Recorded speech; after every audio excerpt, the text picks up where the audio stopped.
صاحب قصتنا النهاردة اسمه كريم بيقول: أنا لقيت رسالة مبعوثة من أكاونت معرفوش، بس باين كده من الكلام إن هو عارفني. كان بيسأل عني وبيقولي إن أنا وحشه. ركزت كده في الاسم شوية ودخلت أشوف الصورة بتاعته، وفعلا لقيت إننا كنا أصحاب في تانية جامعة. بس استغربت لأن الرسالة اتبعتت من يوم واحد، واللي بعت الرسالة دي مات في حادثة من 4 سنين. الله! رديت عليه وأنا مش عارف إيه اللي بيحصل، ولقيته بيكتب. بس الغريب إنه كان بيكتب في اللحظة اللي أنا ببعت فيها، كأنه كان قاعد مستني إني بس أبعت مسج. قلت له: أنت مين؟ رد عليا وقال لي: جرائية يا كريم، أنت نسيتني؟ ده أنا طول عمري بقول عليك إنك قليل الأصل. كريم بيقول: أنا ما كانش عندي وقت أفكر في الكلام، وكنت خايف جدا من اللي بيحصل، فكلمت بسرعة واحد صاحبنا تالت كان معانا في الكلية، وسألته من غير حتى ما أسلم عليه. قلت له: خالد، مش طه محمد مات؟ فخالد رد عليا وقال لي باستغراب، قال لي: ايه السؤال ده؟ اكيد يعني انت بتسأل ليه؟ ما ردتش عليه لان طه كان بيبعت لي وقتها رسالة خلتني اتسمر مكاني، والرسالة دي كانت فيها: بلاش تبعت لخالد رسايل، هو مش هيفيدك بحاجة. كريم بيقول: انا بدأت احس بضيق في نفسي، انا خايف من اللي بيحصل، انا مش مستوعب ليه كل ده، وايه اللي بيحصل ده اصلا. بعتله وقلت له هو في ايه بالظبط، فكتب لي وقال لي: ما تيجي ننزل نتقابل وهتفهم اللي مخوفك ده سببه ايه. وقبل ما ارد عليه كان باعت لي المكان والميعاد، وقال لي: انا هستناك تيجي بعد ساعة بالظبط علشان عايزك ضروري. حاولت ارن على الاكاونت بس ما رنش، واداني انه قافل اصلا، ومعرفش ده لحق يقفل امتى. كنت متوتر جدا في اللحظة دي وقلقان، اصل ازاي واحد ميت يكلمني؟ وعرف منين اني بكلم خالد صاحبي؟ وانا قاعد بفكر ازاي واحد ميت يكلمني ويعرف منين ان انا بكلم خالد صاحبي، باب اوضتي خبط وانا متوتر وقاعد بفكر، فاتخضيت مرة واحدة. فأمي خدت بالها من خضتي وسألتني: مالك يا كريم؟ وقبل ما أقول لها لساني وقف. حسيت إن أنا هدخل نفسي في حوار ومحدش هيصدقني. فأمي سكتت وقلت لها: بصي، أنا قايمة ألبس وانزل. ما كنتش عايزة أقابله بصراحة، بس كنت عايز أفهم إيه اللي بيحصل. فكلمت تاني خالد صاحبي وأنا نازل وقلت له على كل حاجة. خالد ما كانش مصدق وفاكر إني بعمل فيه مقلب، بس قال لي إنه هيجي معايا علشان زهقان. عديت على بيته وأخدته بعربيتي واتحركنا على المكان اللي قال لي عليه طه. بس المفاجأة إني لما وصلت للوكيشن اللي بعته كان المقابر. أنا ما كنتش أعرف.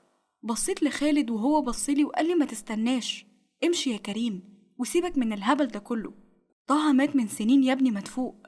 فقلت له: لا استنى، أنا هثبتلك إن أنا مش بكدب. ففتحت الموبايل علشان أوريه الشات علشان يشوف بنفسه وما يتعبنيش معاه. بس المفاجأة إن الشات كان فاضي. ضحك كتير وهو بيقول لي: خلاص يا كريم، عملت المقلب وارتحت؟ يلا بقى، أنا خفت اهو اترعبت، ودينا يا سيدي أي مكان نشرب لنا كده فيه حجرين شيشة ونروق. ما كملش الجملة ولقينا خبط على العربية بتاعتي، ناس بتخبط من ورا على الإزاز لحد ما كسروه. فاتحركت على طول بكل سرعتي ومشيت علشان أحاول أخرج من المكان اللي أنا فيه ده. بس للأسف كان الخروج والدخول من مكان واحد، يعني كان لازم ألف وارجع تاني لنفس المكان اللي أنا دخلت منه. بس قبل ما ألف لقيت ناس بتزق حواجز صغيرة قدام العربية، وده خلاني إن أنا اتلخبطت وأنا بفاديها، والعربية خبطت في الرصيف ووقفت. كريم بيقول: أنا ما كنتش عارف إيه اللي بيحصل ولا كمية الناس اللي ظهرت دي، كلهم اتجمعوا وكان شكلهم غريب، ونزلونا من العربيات.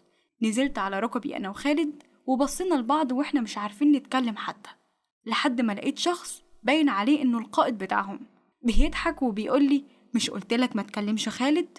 أهديك ورطته معاك في حاجة مش هترجعوا منها تاني لحياتكم. مشونا قدامهم زي القصر لحد ما دخلنا مقبرة وقفلوا علينا. دخلنا مكان كله عظم وريحته وحشة جدا، ورمونا هناك وقفلوا علينا. وكان قدامنا مية وأكل، ومعانا شاب واضح عليه إن هو اتعذب كتير. فقربت منه علشان أسأله إيه اللي بيحصل، ومين دول وإيه اللي مخليهم يعملوا كده، وإزاي كلموني من شات صاحبي اللي مات من سنين. رد عليا وقال لي اللي أنا ما كنتش مستني أسمعه. قال لي إن إحنا كده كده هنموت، إحنا جينا هنا برجلنا للمكان اللي حياتنا انتهت فيه، مش لسه هتنتهي، لأ، دي انتهت فعلا. دول عصابة بيشتغلوا على ضحاياهم بطريقة جديدة ومخيفة، وفي نفس الوقت برضو غريبة، وممكن يعملوا أي حاجة علشان يستدرجوا الضحية هنا، ابتزاز، تهديد، أي حاجة. وبيهكروا أكاونت أي واحد مات من فترة، وبيبتدوا يكلموا أي حد يشوفوه مناسب علشان يرعبوه، وقبل ما يكلموه بيهكروا كمان الأكاونت بتاعه وبيخترقوا كل حاجة عنده علشان لو ما جاش يقدروا يهددوه ويبتزوه زي ما هم عايزين، واللي انتوا فيها دي المحطة الأخيرة قبل الموت. وكان هنا قبلكم 7 وأنا الثامن بتاعهم. وقبل ما يكمل باقي كلامه دخل علينا 2 وشهم اسود وطوال، شكلهم كان مرعب جدا. أخدوه من غير أي مقاومة منه وخرجوا سابونا. حاولت أعمل نفسي وقتها تعبان، كان اتفاقي مع خالد إن احنا لازم نهرب ومش هنسمح أبدا إنهم يعملوا فينا أي حاجة حتى لو على موتنا. وفضلنا مستنيين يومين حد يدخل بس علينا، يومين واحنا مش بننام من التعب. ولما دخل حد علينا من الاتنين المكلفين إنهم ياخدوا اللي عليه الدور، ما كانوش يعرفوا إن احنا فكنا نفسنا بعد محاولات يومين. هجمنا عليهم وما كانوش متوقعين، وكان في ايدينا عظم الناس اللي ماتت. ضربناهم لحد ما اتعدموا ضرب وما كانوش قادرين يقفوا على رجليهم، وجرينا بره المقبرة بحذر. وكنا بنجري ومش عارفين نروح فين لحد ما خرجنا بره المكان بأعجوبة. وما كنتش مصدق إني هخرج تاني، ما كنتش مصدق إن أنا هعيش أصلا. كريم بيكمل كلامه وبيقول عدى 2 شهر على اللي حصل، وأنا وخالد ما اتكلمناش فيهم غير مرة بنطمن بس فيها على بعض. كنا خايفين ومرعوبين وما كناش طبيعيين أبدا زي الأول بصراحة. ولما بلغنا عن اللي حصل كله للشرطة راحت فعلا وما لقيتش أي حد، بس لقيت اللي احنا قلنا عليه جوه المقبرة وكل اللي احنا وصفناه بالظبط. بس للأسف ما قدروش يمسكوا أي حاجة، بس صدقونا وصدقوا إن ده فعلا بيحصل. بعدها بفترة نقلنا لبيتنا في البلد أنا وأهلي، لأننا كنا عايزين ناخد الخطوة دي من زمان. وبدأت فعلا أحس براحة نفسية وأستريح، ورجعت تاني أفتح الفيسبوك وأطمن على خالد. وبعدها بشوية سمعت أصوات في جنينة البيت، أصوات ناس بتتحرك في الجنينة. الموضوع كان غريب لأننا كنا قافلين على نفسنا جدا، بس اللي رعبني هي رسالة خالد ليا دلوقتي. قال لي كريم خلي بالك من نفسك، أنا حاسس بحاجة غريبة بتحصل، وحاسس إن العمارة فيها ناس كتير بتطلع. أنا مش مطمن ومش عايز أقلقك وأكون بأفور، بس خلي بالك. ولسه هرد عليه لقيت فجأة عندي في الشقة النور قطع، وسمعت صرخة تحت في البيت وحد بينادي عليا، وكانت صرخة أختي وصوتها. وبعدها سمعت صوت القائد بتاعهم اللي أنا فاكر كل حاجة فيه كويس، وقال لي إحنا جينا لك المرة دي يا كريم ومش هتعرف تهرب مننا.